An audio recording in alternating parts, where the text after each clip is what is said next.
Есть мужчина, который тебя очень любит, но злится на тебя. Я назову его имя в конце этого видео, и вы можете быть удивлены.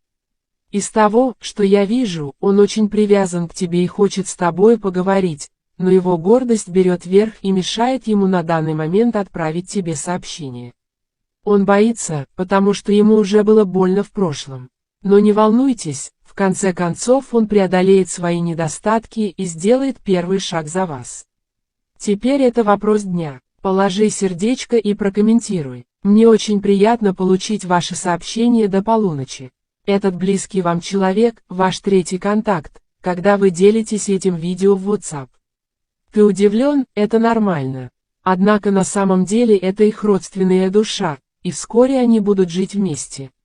Вы переживете историю любви, достойную фильма, и впервые в своей жизни наконец почувствуете себя полностью желанным, любимым и защищенным.